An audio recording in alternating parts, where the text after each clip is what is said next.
Barbara Hutton died alone in a suite at the Beverly Wilshire Hotel in Los Angeles, 66 years old. By one biographer's account, $3,500 remained to her name. Her grandfather had paid $13.5 million in cash for the tallest building in the world. The name on that building was Woolworth. But what destroyed the fortune was not a single disaster. It was a pattern repeated 7 times, and no one ever built a structure to interrupt it. When Barbara Woolworth Hutton turned 21 in 1933, she came into possession of approximately $50 million. That figure, adjusted for inflation, exceeds $1 billion in today's money.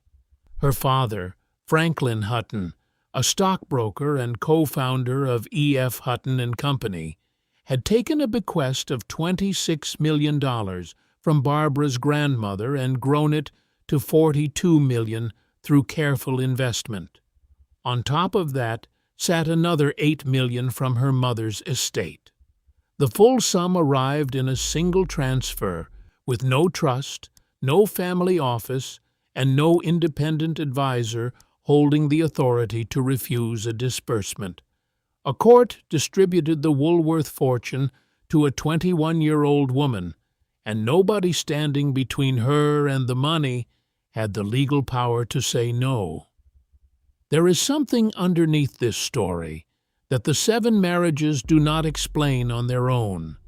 The husbands drained the fortune, but they could only do it because of something that was missing before any of them arrived.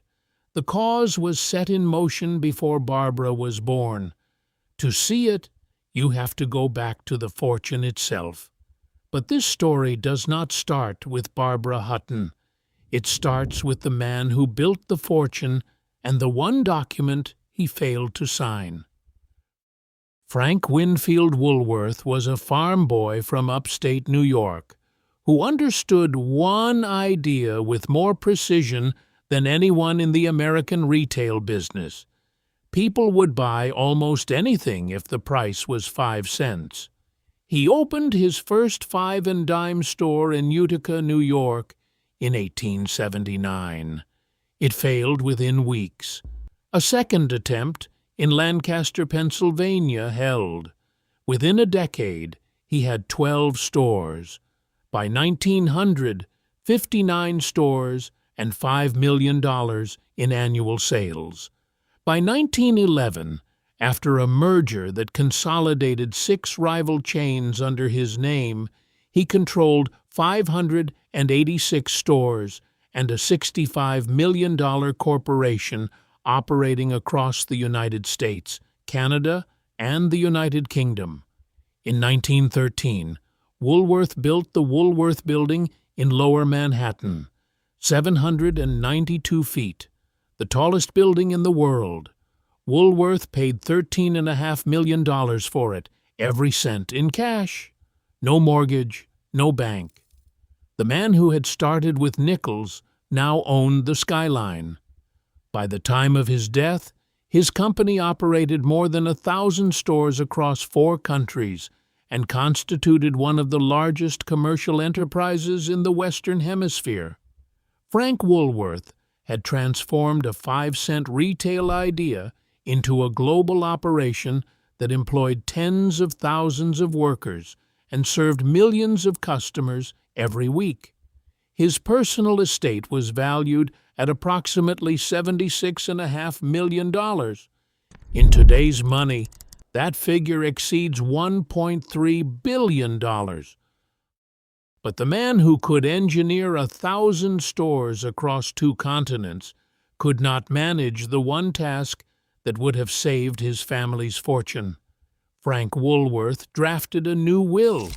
The new will would have distributed the estate among his wife, his 3 daughters, his grandchildren, and a set of charitable endowments.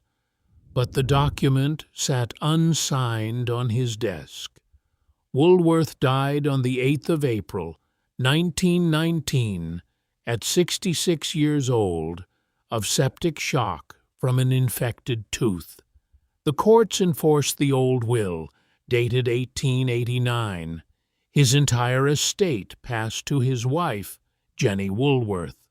By 1916, Jenny had been showing symptoms of advanced dementia. She could not manage her own household, and she had just inherited one of the largest personal fortunes in the country. The store survived. The company survived. But the estate passed, without a single binding safeguard, into the hands of a woman who could not protect it. From her, it would pass to heirs for whom no trust, no board, and no binding advisory mechanism had ever been created. Jenny Woolworth died in 1924. Her estate was valued at $57.5 million. 2/3 went to her two surviving daughters, Helena McCann and Jessie Donahue. The remaining third went to 12-year-old Barbara, the granddaughter of Edna, the daughter who had died 7 years earlier. Edna Woolworth Hutton died on the 2nd of May, 1917. The official cause was recorded as suffocation due to mastoiditis, an ear infection. Barbara was 4 years old. According to one biographer's account, Barbara discovered the body herself. Press reports at the time attributed the discovery to a maid. What is not disputed is that Barbara lost her mother at 4, and that her father responded to the loss by vanishing from her life. Franklin Hutton was a man of the brokerage floor, not the nursery. After Edna's death, he placed Barbara with a rotating cast of relatives and governesses. His world was E.F. Hutton and Company, the brokerage he had co-founded with his brother Edward, and the Manhattan social circuit that surrounded it. By the time she was old enough for boarding school, she had lived in more households than most children visit in a lifetime. She had no fixed home.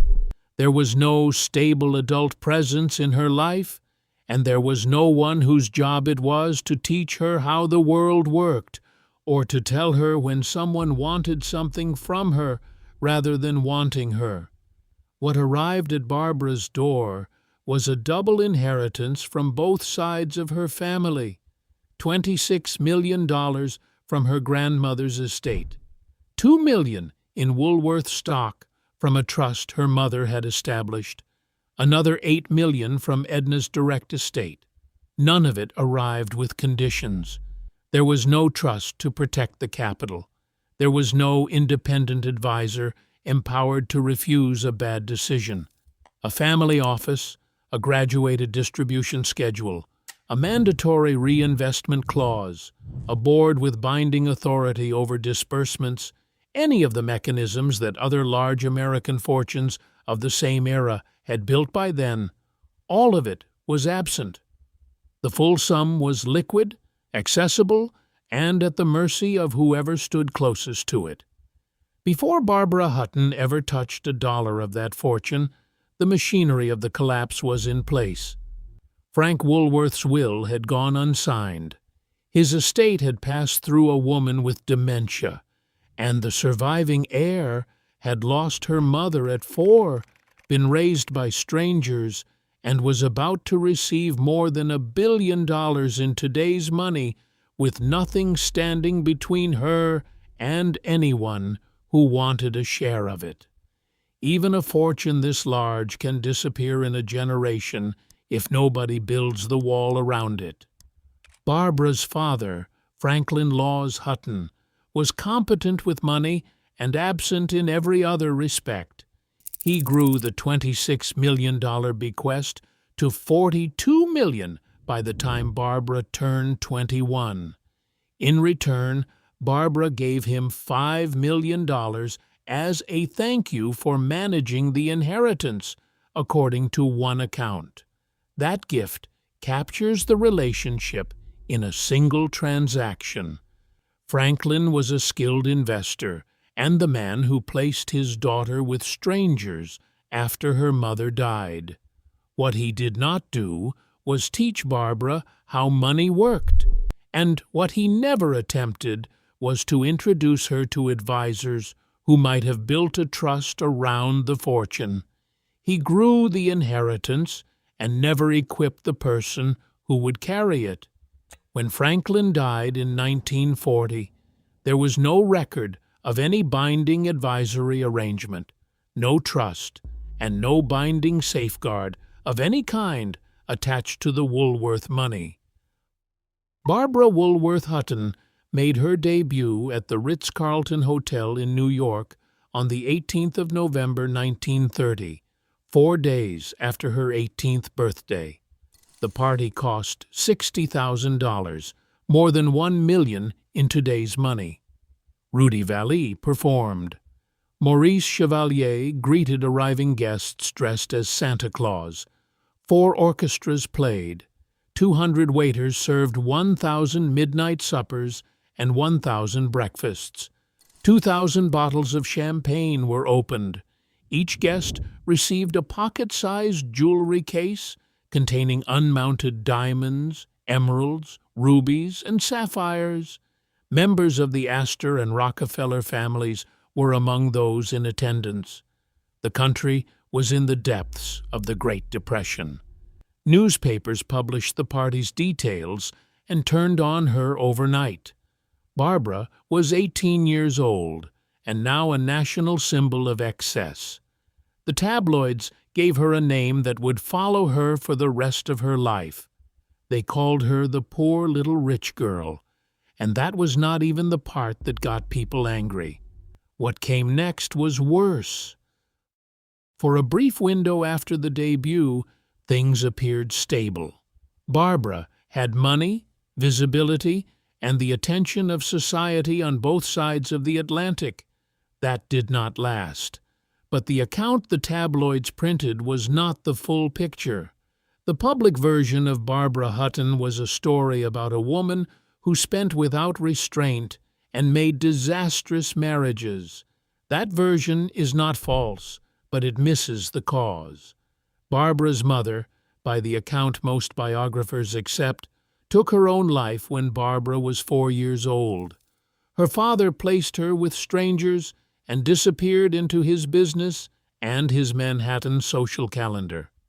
Barbara grew up wealthy and alone in almost every respect that mattered. By the time she entered society, she had never experienced a stable adult relationship of any kind. She had no frame of reference because no one had ever taught her for the difference between a man who wanted her and a man who wanted her money. The eating disorder that would shadow her for the rest of her life surfaced around the time of her first marriage. The loneliness was not a tabloid invention. It was the condition she carried into every room, every country, and every marriage that followed. What the public saw as reckless spending was, in large part, the behavior of a woman buying proximity to anyone who would stay. And the men who stayed were, with one exception, the men who had the most to gain from her fortune and the least interest in preserving it. The first husband was Prince Alexis Medivani, a Georgian exile from a family known in the international press as the Marrying Medivanis. 5 siblings, all of whom married into wealth after fleeing Soviet Georgia in 1921. Alexis was 25 years old and interested, by every sourced account, in one aspect of Barbara Hutton. They married on the 22nd of June, 1933, in a Russian Orthodox church in Paris.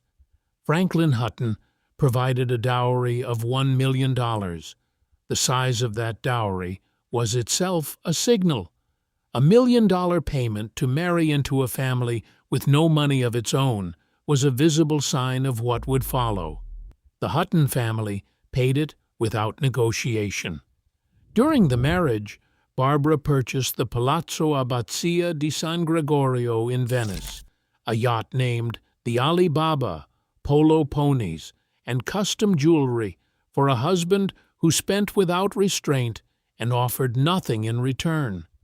According to multiple biographical accounts, Mdivani told Barbara on their wedding night that she was overweight. The eating disorder deepened from that point forward. The marriage lasted less than 2 years.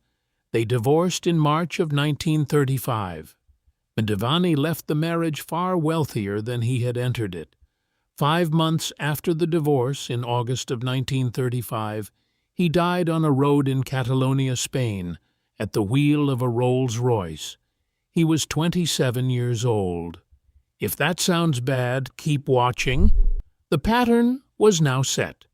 A man of title and no money married Barbara Hutton, spent without restraint during the marriage, collected a settlement on his way out, and left behind a woman who was thinner, lonelier, and further from financial safety than she had been at the start. That pattern would repeat 6 more times, and the timing of what happened next was almost too calculated. The second husband arrived the same year the first one died. Enter Count Kurt von Haugwitz Hardenberg Reventlow, a Danish nobleman of German descent. They married in 1935. Reventlow was possessive, controlling, and violent. According to multiple biographical accounts, a beating severe enough to hospitalize Barbara resulted in his brief jailing. Their son, Lance, was born on the 24th of February, 1936, in London. Barbara, by one account, came close to dying during the delivery. Lance was her first child and would be her last. During this marriage, Barbara made the decision that defined her public identity for the rest of her life. In December of 1937, she renounced her American citizenship and adopted Danish nationality. The reason, documented in both encyclopedia and press accounts of the period, was that Reventlow wanted to eliminate the American estate tax, which at that time could claim close to 2/3 of any large inheritance. Walter Winchell saw the pattern from the outside and named it on the air. He called her society's most outrageous child. The New York Times called her despicable. Nobody with authority over the fortune acted on those observations. The divorce came in 1938, and the custody battle over Lance was bitter and protracted. Shared custody was awarded, but in practice, Lance spent most of his childhood at boarding schools in the United States and Europe, raised by neither parent. Barbara loved her son and demonstrated it through gifts and financial support, but the stable family bond that might have kept them close had never existed for her, and she did not know how to build one for him. The third husband was Cary Grant. They married on the 8th of July, 1942, at Lake Arrowhead, California. The tabloids named them Cash and Cary. Grant was the exception. When the marriage ended in 1945, he did not seek or receive a single dollar in settlement. Barbara later said he was the husband she loved the most. Grant's refusal of the money is confirmed across multiple independent accounts. One husband out of 7 walked away without a dollar. Barbara and Grant remained friends for years after the divorce. That friendship, quiet and unrewarded, was the closest thing to a stable adult relationship she ever had. The fourth was Prince Igor Trubetskoy, a Russian-Lithuanian aristocrat and bicycle racer. After their divorce, Barbara attempted to take her own life. Once again, the tabloid name resurfaced and held.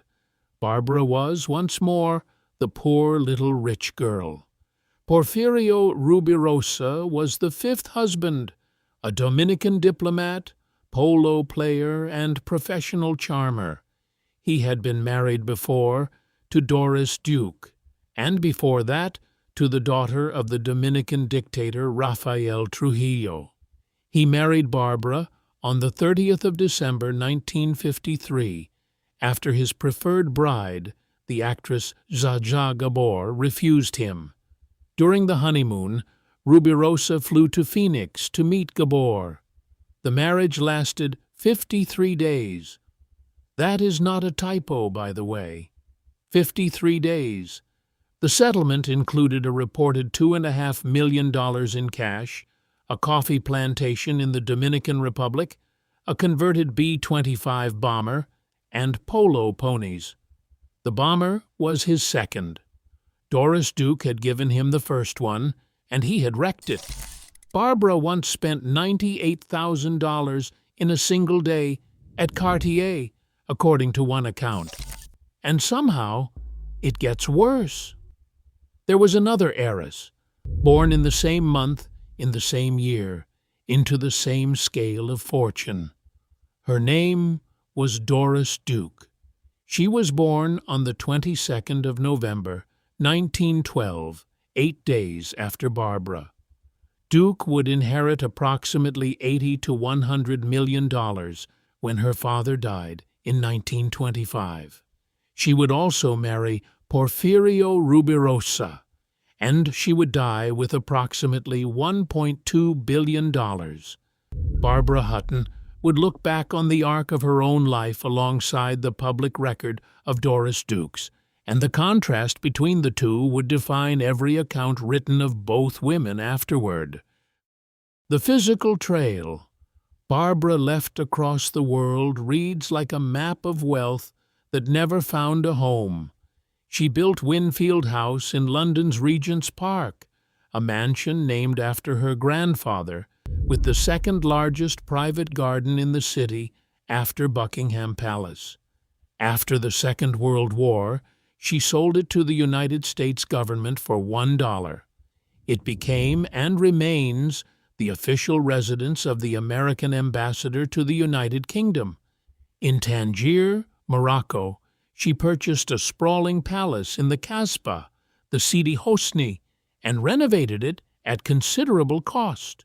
In Cuernavaca, Mexico, she spent $2.2 million and 6 years building the Sumia, a Japanese-style palace that included a full-scale replica of a kabuki theater, constructed with materials imported from quarries across Japan. Barbara lived there a handful of weeks over several years. The palace was a monument to a fortune in transit, built for a life she never occupied. Her jewelry collection grew to rival those of European royal households. A 48-carat pear-shaped diamond purchased for $400,000 by one account. Pieces once owned by Marie Antoinette. Faberge objects. Cartier commissions, items from the Empress Eugenie's personal collection, and none of it subject to any advisory oversight, any institutional review, or any institutional limit on what one person could spend in a single afternoon.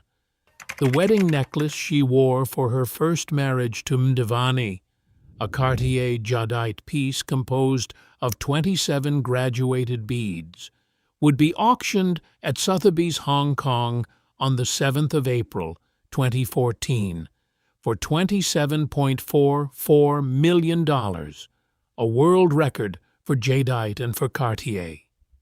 That single piece of jewelry, a gift from the first and shortest of her 7 marriages, outlived the entire fortune.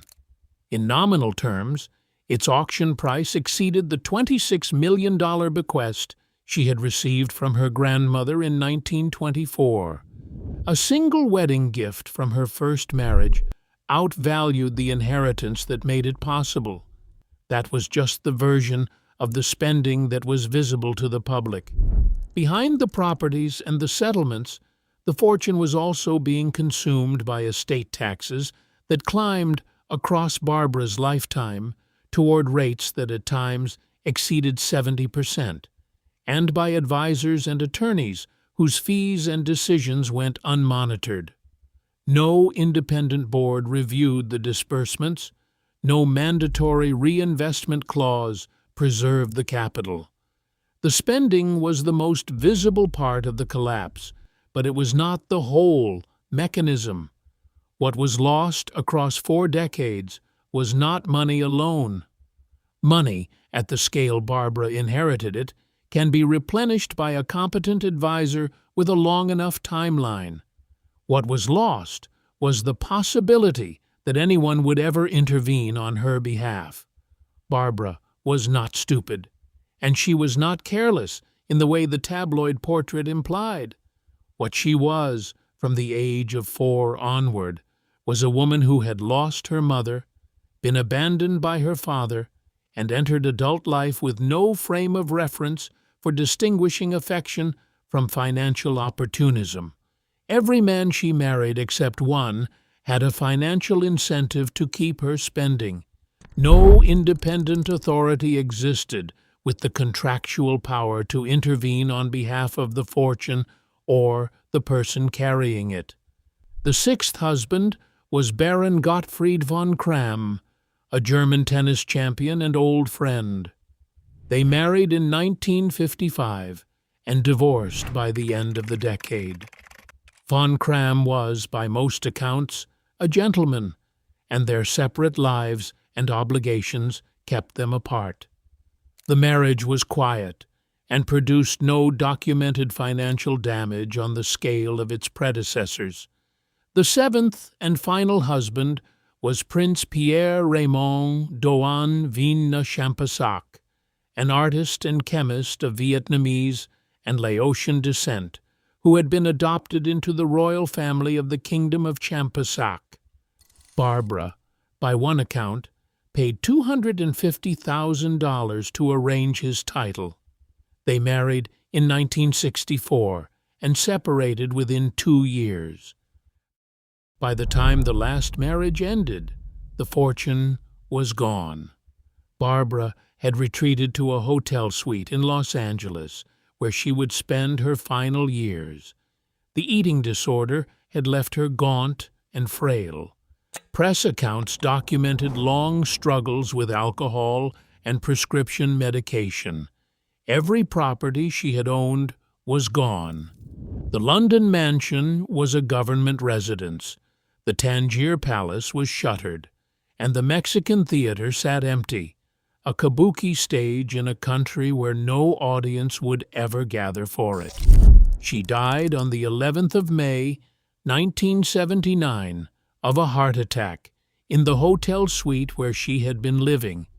By one biographer's account, approximately $3,500 remained to her name, though she still possessed a collection of jewelry that included pieces once belonging to Marie Antoinette and the Empress Eugenie. According to one source, 16 people attended the funeral. She was buried in the Woolworth family mausoleum at Woodlawn Cemetery in the Bronx. Barbara's son, Lance Reventlow, did not live to see his mother's decline. Lance had chosen American citizenship at 21. In Venice, California, he founded a racing company called Scarab and built 8 racing vehicles that competed at the highest levels of international motorsport, including 4 Formula One entries in 1960. He married twice, first the actress Jill St. John in 1960, then Cheryl Holdridge, a former Mouseketeer, in 1964. Barbara gave them a $500,000 home on 21 acres in Benedict Canyon.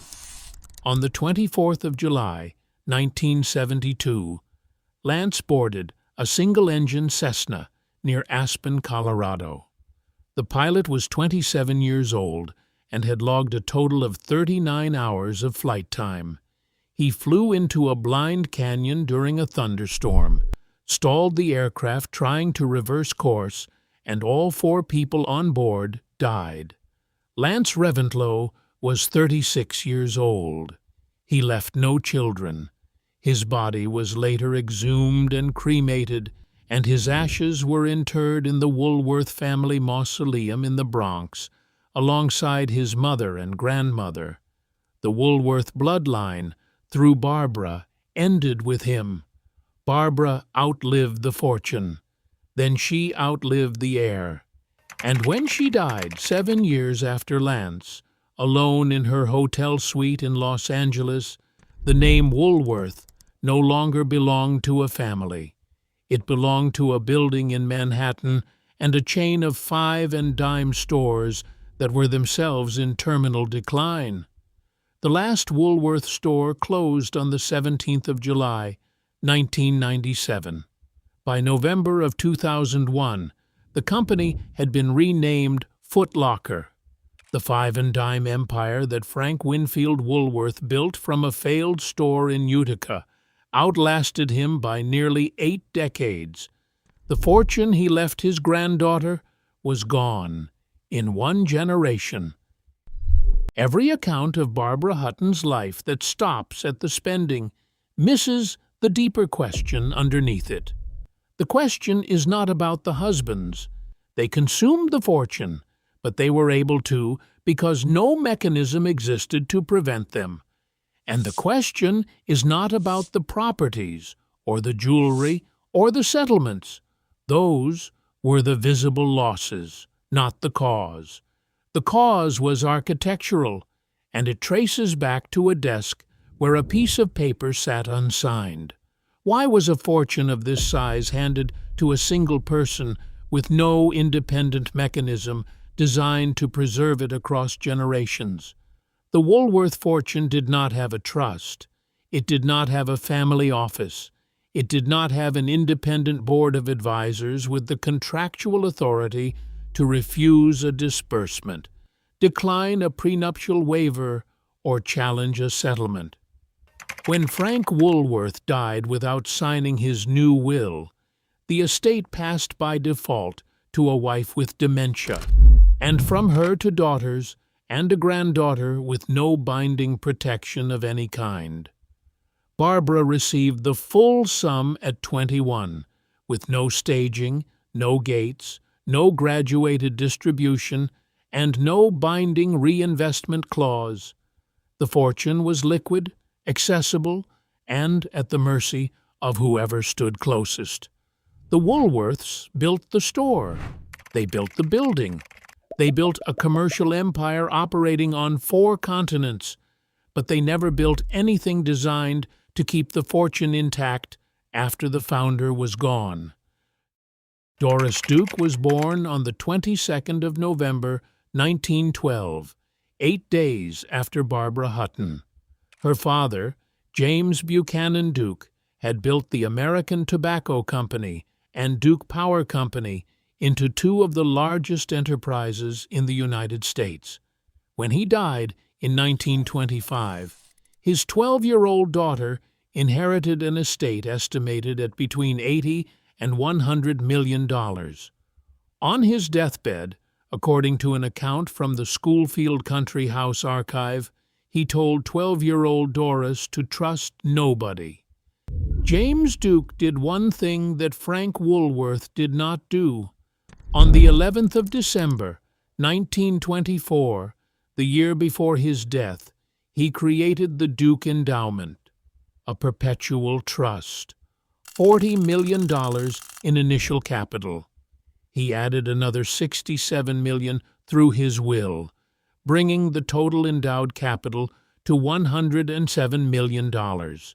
Its indenture specified a mandatory 20% reinvestment of annual income. Remaining income went to Duke University, hospitals, orphanages, and churches across the Carolinas. Capital could not be touched. Income could not be distributed in full. And the trust was permanent and binding, regardless of the character, the marriages, or the judgment of any individual heir. Doris Duke inherited her share of the remaining family estate, not in a single transfer, but in graduated installments, receiving portions at 21, 25, and 30. Her mother died in 1962, leaving Doris an estate then estimated at $250 million. Duke married twice. The second marriage was to Porfirio Rubirosa, the same man who had drained Barbara Hutton of a reported $2.5 million in 53 days. Duke divorced Rubirosa after about 1 year and did not repeat the pattern. Doris Duke died on the 28th of October, 1993, at 80 years old. Her estate was valued at approximately $1.2 billion. By 2017, the Duke Endowment alone held $3.69 billion in market value and had distributed over $3.7 billion in total grants since its founding in 1924.